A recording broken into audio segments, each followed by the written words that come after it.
il n'y a pas d'intérêt. Oui. Or, c'est la pensée qui crée la réalité.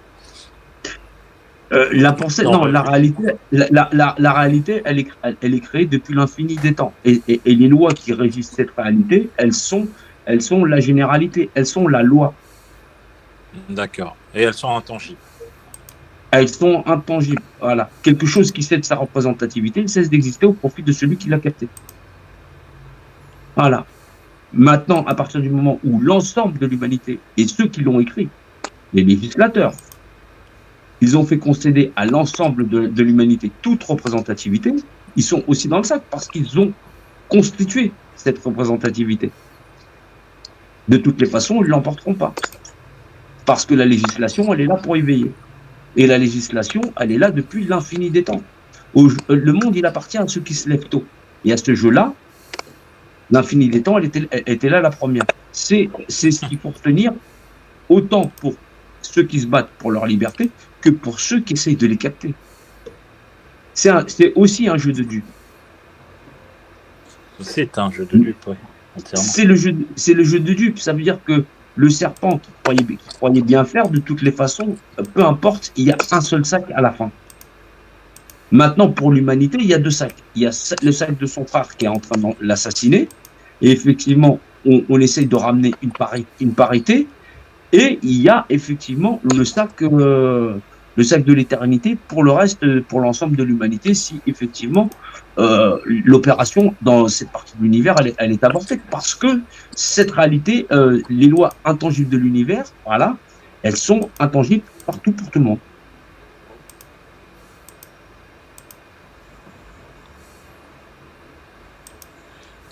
D'accord.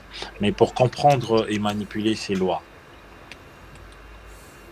c'est-à-dire les manipuler, ils sont intangibles, on est d'accord, mais les manipuler au regard ou à la perception de l'autre. Comment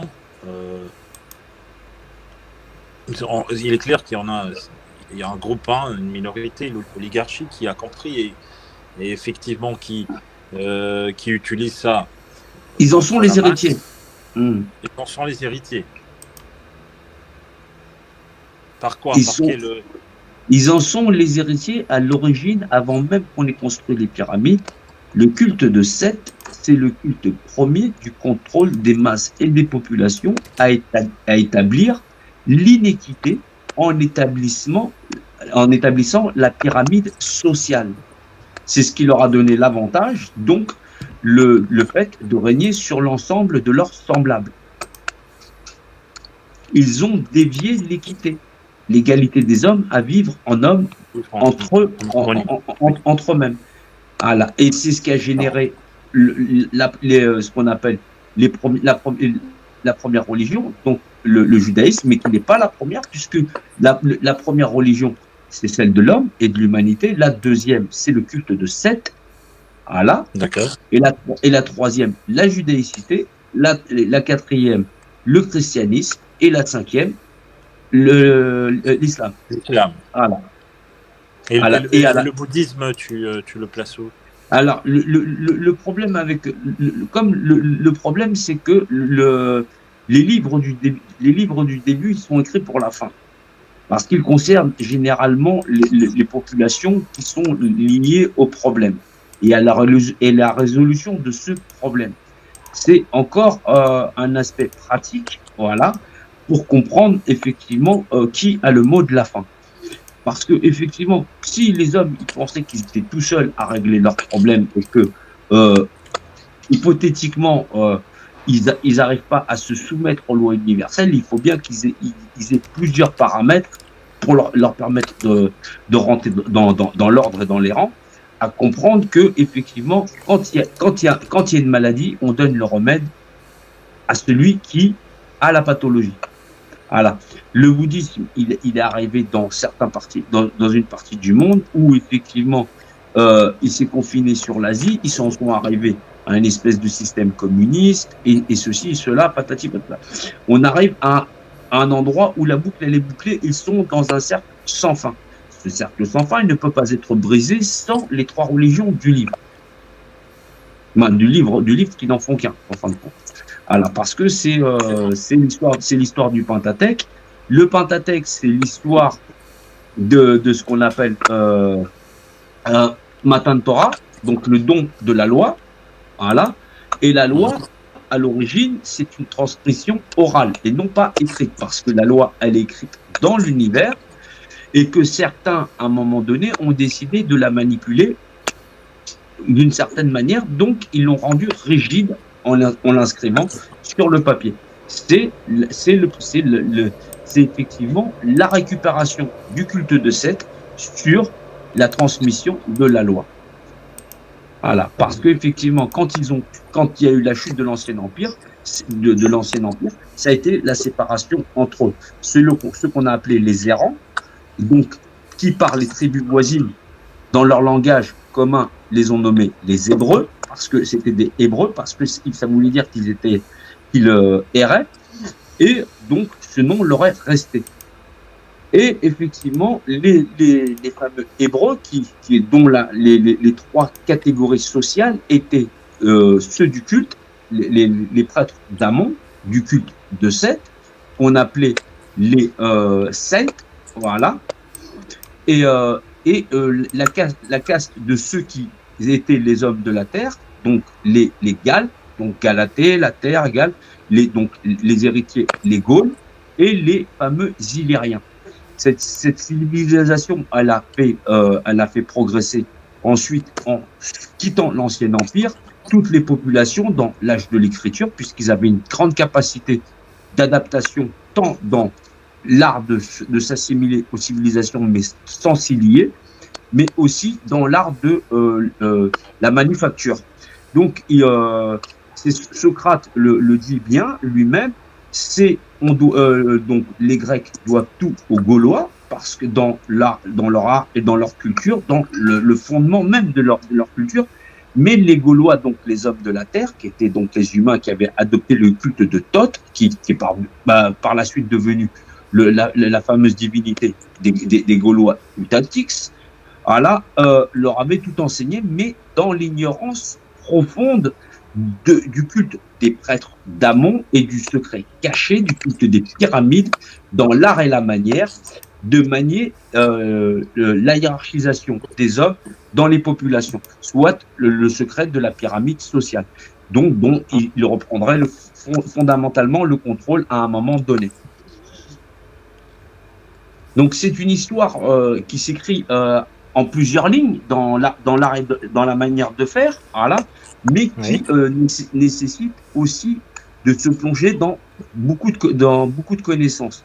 Donc oui, il y a donc le système. Donc à partir du moment où on écrit la Torah, il y a falsification, parce que effectivement derrière la loi intangible de tous à être frère, elle est falsifiée, puisque on revient sur la pyramide sociale, l'établissement de la pyramide sociale. Derrière, le christianisme vient le révéler et l'islam vient confirmer le christianisme dans ses faits, mais en disant bien qu'ils étaient frères et qu'effectivement, la religion de la fin s'est soumise aux lois du fondement premier dans l'égalité des lois entre chaque être humain, donc la soumission à cette même loi.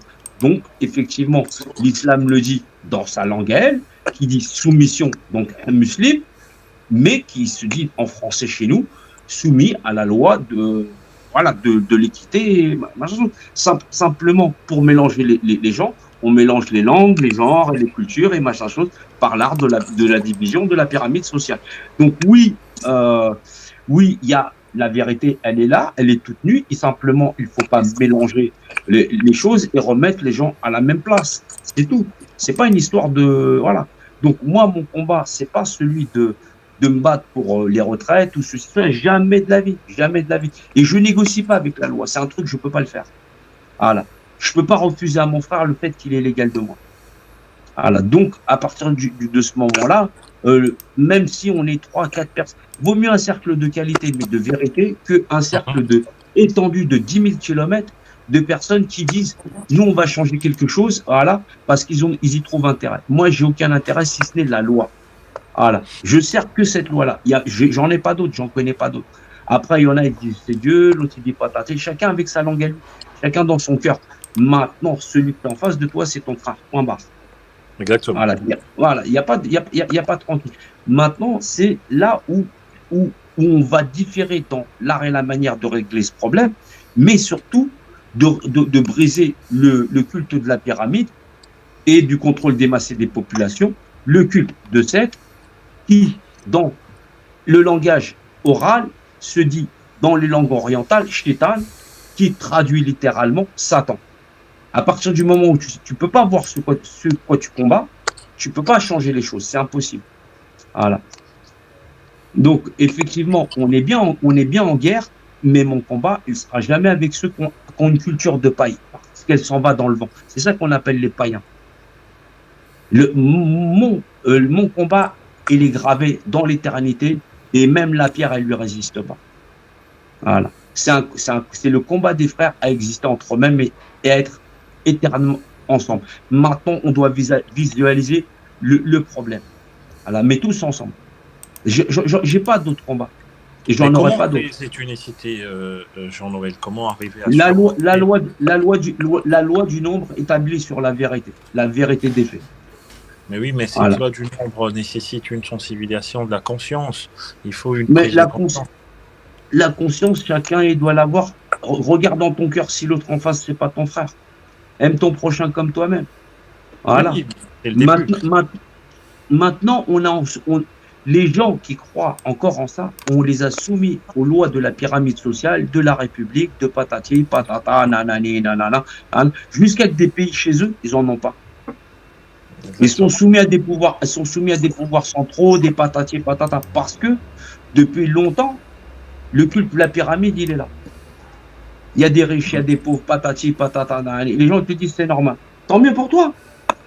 Tant mieux pour toi à ce moment-là. Mais on n'arrivera pas.